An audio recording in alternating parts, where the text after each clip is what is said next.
दोस्तों, रिश्तों की किताब में एक शब्द बड़ा खास होता है। कभी मरहम बन जाता है, कभी दर्द का एहसास होता है।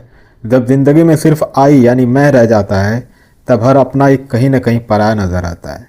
एक माँ, एक बेटी और कुछ ऐसे फैसले जो दिलों को जोड़ भी सकते हैं और तोड़ भी सकते हैं। फ्रेंड्स, आज की कहानी किसी राजा, योद्धा या महान व्यक्ति की नहीं है, बल्कि ये कहानी एक मासूम लड़की जॉय की। एक ऐसी लड़की जिसकी दुनिया सिर्फ एक ख्वाहिश के इर्द गिर्द घूमती है, और वो ख्वाहिश है अपनी माँ का प्यार। लेकिन क्या हो जब सालों बाद मिलने आई माँ अपनी बेटी के लिए नहीं बल्कि अपनी नई जिंदगी के लिए लौटे? क्या हो जब प्यार और स्वार्थ आमने सामने खड़े हो जाएं? और क्या हो जब एक छोटी सी बच्ची बड़े बड़े लोगों के ईगो को आईना दिखा दे? Nobel prize winning author John Galsworthy का यह प्ले सिर्फ एक फैमिली ड्रामा नहीं है, बल्कि यह इंसानी रिश्तों, टूटते सपनों, छिपे हुए दर्द और सेक्रीफाइस की एक ऐसी कहानी है जो सीधे दिल पर असर करती है। यहाँ आई सिर्फ एक लेटर नहीं है दोस्तों, बल्कि यह ईगो है, यह सेल्फनेसनेस है, यह वह मैं है जो अक्सर रिश्तों से बड़ा बन बैठता है। और इसी आई और जॉय के बीच छिड़ती है एक भावनात्मक जंग। याद रखिए, जब इंसान आई में जीता है तो रिश्ते हार जाते हैं, लेकिन जब इंसान लव में जीता है तो जिंदगी जीत जाती है। तो तैयार हो जाइए एक ऐसी कहानी के लिए जो आपको रुलाएगी भी और सोचने पर मजबूर भी करेगी, और अंत में आपके दिल में एक ऐसा संदेश छोड़ जाएगी जिसे आप कभी नहीं भूल पाएंगे।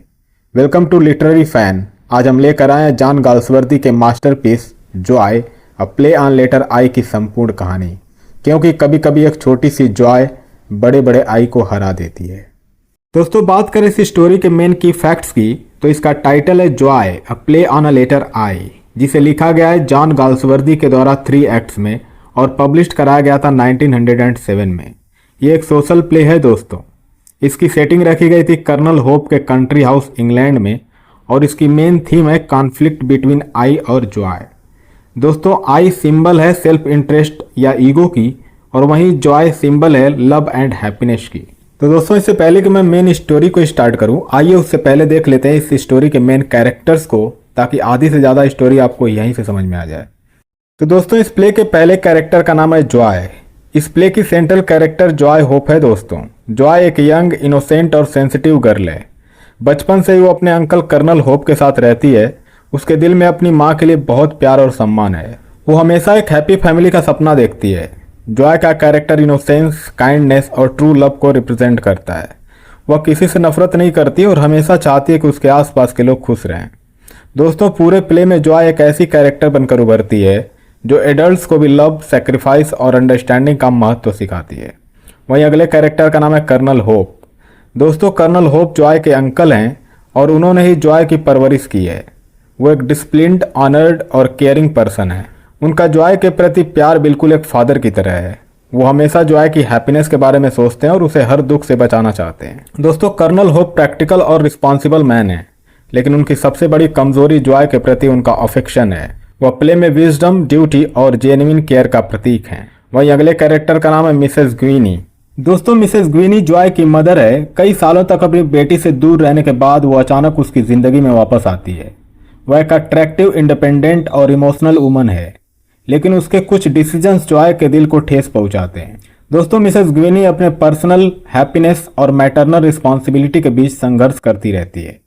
उसका कैरेक्टर दिखाता है कि कभी कभी इंसान की पर्सनल डिजायर्स और फैमिली ड्यूटीज के बीच टकराव हो जाता है।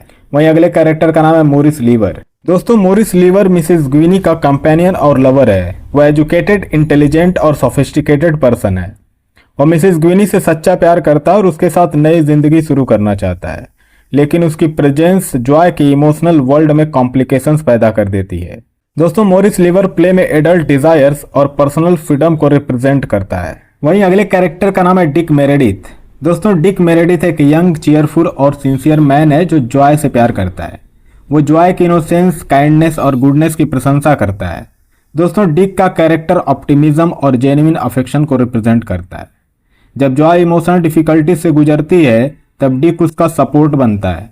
वह प्ले में होप, लॉयल्टी और ट्रू लव का सिंबल है। दोस्तों, इस प्ले की कहानी इन कैरेक्टर्स के इमोशंस, रिलेशनशिप्स और सेक्रीफाइसेस और कॉन्फ्लिक्ट के इर्द गिर्द घूमती है, जहां लास्ट में आई जो सिंबल है ईगो का और जॉय जो सिंबल है ट्रू हैप्पीनेस का, इनके बीच संघर्ष दिखाई देता है।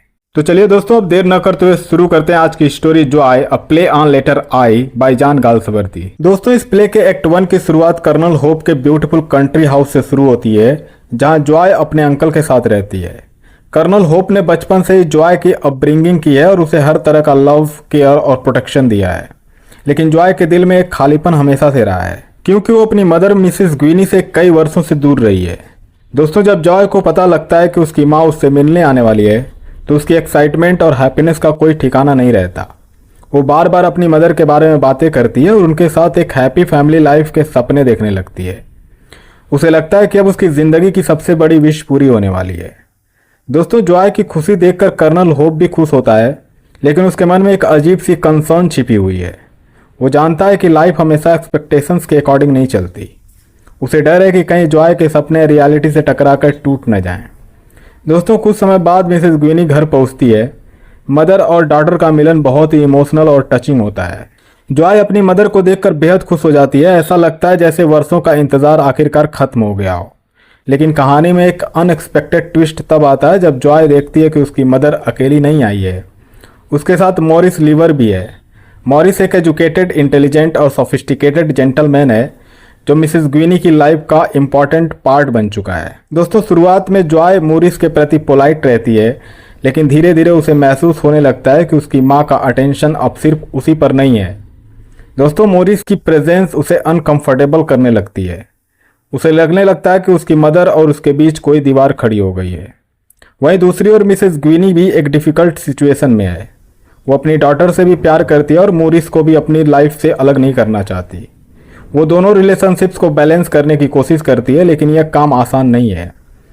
इसी बीच कहानी में डिक मेरेडिथ का एंट्री होता है। डिक एक चीयरफुल, सिंसियर और काइंड हार्टेड यंग मैन है।